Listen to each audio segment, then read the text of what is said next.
श्रीयंत्र 8वां अवर्ण आज्ञा चक्र ध्यान अष्टम अवर्ण योगिनियां पूजा कैसे करें और लाभ। श्रीयंत्र का 8वां अवर्ण सर्वसिद्धिप्रद चक्र के नाम से जाना जाता है। जो भक्त इस अवर्ण में देवताओं की पूजा करते हैं उनकी मनोकामनाएं आसानी से पूरी हो सकती हैं। 8वीं अवर्ण देवी की आराधना से भक्तों को किसी भी प्रकार की सिद्धि प्राप्त हो सकती है। श्रीयंत्र 8वां अवर्ण सत्संग का परिचय। 1. 8वें अवर्ण की व्याख्या। 2. आज्ञा चक्र पर आंतरिक ध्यान। 3.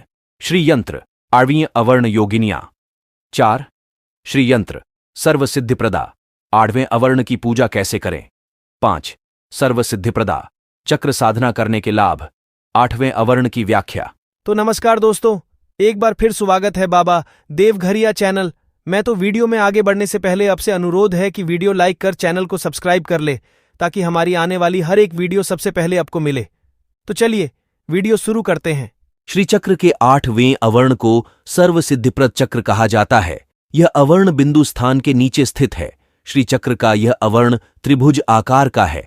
इस 8वें अवर्ण की पूजा करते समय हमें सर्व बीज मुद्रा दिखानी होती है। मुद्रा आकृतियों की सहायता से किया जाने वाला एक प्रतीकात्मक भाव है। जब हम श्रीचक्र के इस अवर्ण की पूजा करते समय सर्व बीज मुद्रा करते हैं तो हम अपने शरीर में उन देवताओं को सक्रिय करते हैं। हम उन देवताओं की ऊर्जा को सक्रिय करते हैं जो इस अवर्ण में मौजूद हैं। सर्वसिद्धिप्रद चक्र शरीर में आज्ञा चक्र से संबंधित है।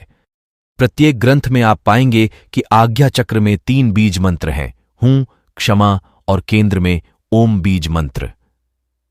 लेकिन तंत्र शास्त्रों में आज्ञा चक्र की अधिक गहराई से व्याख्या की गई है। आज्ञा चक्र पर आंतरिक ध्यान। सबसे पहले हम देखेंगे कि आज्ञा चक्र पर ध्यान कैसे करें, जो श्रीचक्र के 8वें अवर्ण से संबंधित है। आंतरिक ध्यान के लिए कोई नियम नहीं है। आप इस ध्यान को दिन में किसी भी समय कर सकते हैं जब आप आराम और शांति महसूस करें। 1. ध्यान के लिए आप किसी कुर्सी या जमीन पर आरामदायक स्थिति में बैठ जाएं। 2. अपनी रीढ़ की हड्डी सीधी रखें। 3. पूरी जागरूकता के साथ भौहों के बीच की जगह आज्ञा चक्र पर ध्यान केंद्रित करें। 4. ओम मंत्र की कल्पना करें और मन में बार बार जप करें। देखें कि मंत्र की तरंगें या ओम द्वारा निर्मित कंपन नीले हैं और आपके पूरे शरीर में फैल गए हैं। 5. इस बात से अवगत रहें कि मन में कोई तत्व नहीं है, बल्कि यह वह स्रोत है जिससे आकाश, वायु, अग्नि, जल और पृथ्वी निकलते हैं।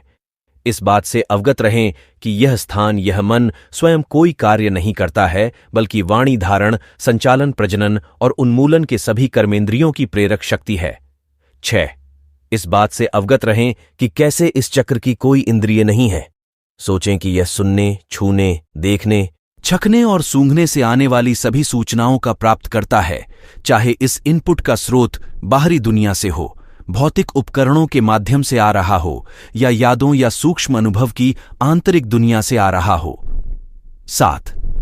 कई इंद्रियां, छवियां या छापें आ और जा सकती हैं, लेकिन उन्हें जाने दिया जाता है क्योंकि ध्यान सभी इंद्रियों से परे जानने में आज्ञा चक्र और ओम के कंपन में रहता है। 8. प्रतिदिन कम से कम 20 मिनट का ध्यान आपके अजना चक्र को सक्रिय करने में मदद करेगा। 9. अपना ध्यान समाप्त करने के बाद अपनी आत्मा या अपने गुरु के प्रति कृतज्ञता महसूस करें जिनसे आपने किसी अन्य साधना की दीक्षा ली है। आइए अब देखते हैं कि आज्ञा चक्र और 8वें अवर्ण में मौजूद विभिन्न देवताओं द्वारा श्रीयंत्र की पूजा कैसे की जाती है। श्रीयंत्र 8वां अवर्ण योगिनियां। यहां दिया गया विवरण देवी खड्गमाला स्तोत्र के अनुसार है। आइए अब उन देवताओं को देखें जो 8वें अवर्ण पर शासन करते हैं। बाणिनी इस देवी को ललिता महात्रिपुर सुंदरी के हाथों में 5 फूलों वाले तीरों के रूप में दिखाया गया है। यह ध्वनि, संगीत, स्पर्श, महसूस रूप, सौंदर्य, स्वाद, मिठास, गंध, सुगंध की 5 इंद्रियों का प्रतिनिधित्व करता है। चपिनी इस देवता को गन्ने के धनुष के रूप में दिखाया गया है। यह उस मन का प्रतिनिधित्व करता है जो जीवन की मीठी चीजों को पसंद करता है। पासिनी इस देवता को पाशा, एक प्रकार का रस्सी जैसा हथियार के रूप में दिखाया गया है। यह प्रेम की आकर्षक शक्ति है। अंकुशिनी इस देवता को अंकुश के रूप में दिखाया गया है जो हथियार को नियंत्रित करने वाला एक हाथी है। यह बुराई को नियंत्रित करने की प्रतिकारक शक्ति है। महाकामेश्वरी मां त्रिपुर सुंदरी के रूप में यह देवी आपकी सभी मनोकामनाएं पूरी करती हैं। वह आपको सभी प्रकार के बंधनों से मुक्ति दिला सकती है। महावज्रेश्वरी, ये मां ललिता की कृपा है जो आपको अपने जीवन की सभी बुराइयों को नष्ट करने की क्षमता देती है। महाभगमालिनी, यह मां ललिता का रूप है जो तीनों लोगों को आकर्षित करने की शक्ति का आशीर्वाद देती है। सर्व सिद्धिप्रदा चक्र स्वामिनी अति रहस्य योगिनी, यह अनुभूतियों का चक्र है और वह सबसे गुप्त योगिनी है। त्रिपुरांबिका इस सिद्धिप्रद चक्र की मुख्य देवी हैं, इसलिए उन्हें चक्र स्वामिनी कहा जाता है। त्रिपुरंबिका ललिता महात्रिपुरा सुंदरी का ही भिन्न रूप है। आइए अब देखते हैं कि श्री यंत्र 8वें अवर्ण की पूजा कैसे करें। श्री यंत्र सर्व सिद्धिप्रद 8वें अवर्ण की पूजा कैसे करें। 1. सबसे पहले स्वयं को और अपने ध्यान कक्ष को शुद्ध करें। 2. उत्तर या पूर्व दिशा की ओर मुख करें। अपने सामने मां ललिता की फोटो और श्रीयंत्र रखें। यदि आपके पास मेरु श्रीयंत्र नहीं है तो आप पूजा के लिए श्रीयंत्र की छवि का उपयोग कर सकते हैं। 4. प्रत्येक मंत्र का जाप करके श्रीयंत्र पर कुमकुम या बिल्व पत्र चढ़ा सकते हैं। 5. अब हमारे YouTube चैनल में दिए गए अनुसार उनके 4 ध्यान श्लोकों का जाप करके मां त्रिपुर सुंदरी का आह्वान करें। 6. आप जो यह प्रार्थना कर रहे हैं उसके लिए एक संकल्प बनाएं। मां से पूछो तुम्हें क्या चाहिए। इस प्रकार मांगो कि तुम्हारी प्रार्थना से किसी को हानि न हो, अन्यथा आपकी इच्छा की पूर्ति नहीं होगी। यदि आप चाहें तो अपने और अपने परिवार, अपने रिश्तेदारों के लिए भौतिक और आध्यात्मिक विकास के लिए पूछें। एक समय में एक ही संकल्प करें। यही संकल्प कम से कम 21 दिन या 40 दिन तक करते रहें और इस भौतिक संसार में अपने फल के प्रकट होने की प्रतीक्षा करें। 7.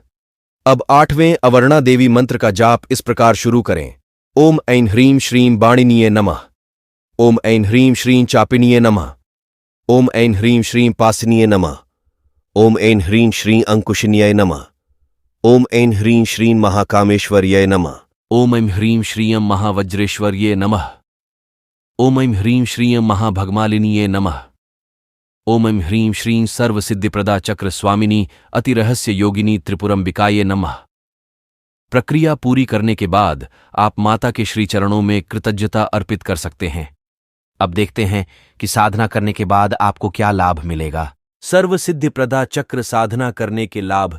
यहां दिए गए लाभ वे लाभ हैं जो केवल श्री विद्या साधकों को प्राप्त होते हैं, लेकिन मेरे अनुभव के अनुसार जब आप पहले बताई गई साधना करेंगे तो आप निश्चित रूप से कुछ प्रतिशत में अपनी नियमित दैनिक जीवन की इच्छाओं को पूरा करेंगे। यहां दिए गए सभी लाभ प्राप्त करने के लिए आपको श्री विद्या और श्री यंत्र की दीक्षा लेनी होगी। आइए अब जानते हैं इसके फायदों के बारे में। 1. सबसे पहला लाभ आपको दिव्य मां ललिता की कृपा से मिलता है। 2. आपको 8वें अवर्ण में मौजूद सभी देवताओं की कृपा मिलेगी। 3. इस साधना को करने से आपका आज्ञा चक्र सक्रिय हो जाता है। 4. इस साधना को करने से किसी भी प्रकार की मनोकामना पूरी हो सकती है। 5. आपको 5 इंद्रियों की शक्ति प्राप्त होगी। आप उन्हें नियंत्रित कर सकेंगे और अपनी इच्छानुसार उनका उपयोग कर सकेंगे। 6. दिव्य दिव्य ध्वनियां, दिव्य गंध, दिव्य स्पर्श, दिव्य दिव्य लोक आपको दिखाई देंगे। 7. आपका अपने मन पर नियंत्रण होगा। 8. आपके अंदर आकर्षण शक्ति होगी। 9. कोई भी बुरी शक्ति आपके पास नहीं रुक सकती क्योंकि आप 8वें अवर्ण देवताओं से घिरे हुए हैं।